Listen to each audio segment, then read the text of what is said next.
বাংলাদেশ বিষয়ক কিছু সাম্প্রতিক প্রশ্নোত্তর।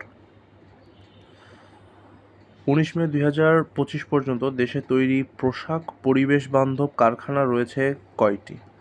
২৩৭টি।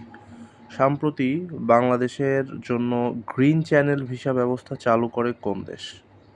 চীন। হজ অ্যাপ লাব্বাইক উদ্বোধন করা হয় কবে? ২৮ এপ্রিল ২০২৫। ধূমকেতু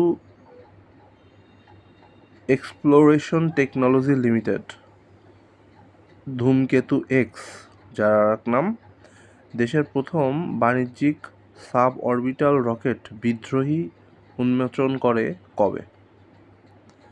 ৬ মে ২০২৫। দেশের প্রথম এআই সম্মেলন কোন বিশ্ববিদ্যালয়ে অনুষ্ঠিত হয়? ব্রাক বিশ্ববিদ্যালয়ে।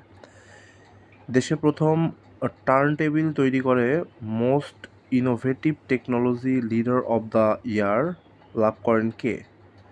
প্রকৌশলী মোহাম্মদ তাসরুজ্জামান বাবু। পার্মানেন্ট কোর্ট অব আরবিট্রেশন এর সদস্য হিসেবে নিয়োগ পান কে? বাংলাদেশ সুপ্রিম কোর্টের অবসরপ্রাপ্ত বিচারপতি মইনুল ইসলাম চৌধুরী।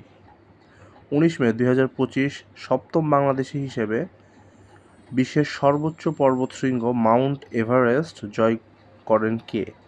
ইকরামুল হাসান শাকিল। দেশে পানি দূষণের শীর্ষ খাত কোনটি? পোশাক শিল্প কারখানা, দ্বিতীয় হচ্ছে চামড়া শিল্প। সম্প্রসারিত টিকাদান কর্মসূচির কার্যকর টিকা পাওয়ার হার সবচেয়ে বেশি কোন জেলায়? ভোলায়, ৯২.২%।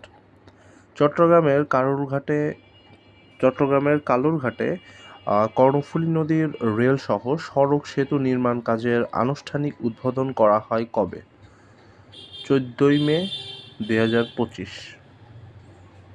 এবার আন্তর্জাতিক সাম্প্রতিক প্রশ্নোত্তর। সম্প্রতি সিঙ্গাপুরের নির্বাচনে টানা চতুর্থবারের মতো নিরঙ্কুশ জয় পায় কোন দল? পিপলস অ্যাকশন পার্টি, সংক্ষেপে যার নাম পাপ। কুখ্যাত আলকাট্রাজ কারাগার কোন দেশে অবস্থিত? যুক্তরাষ্ট্র। কানাডার নতুন পররাষ্ট্রমন্ত্রীর নাম কি? অনিতা আনন্দ। ১৯ মে ২০২৫ ইউরোপীয়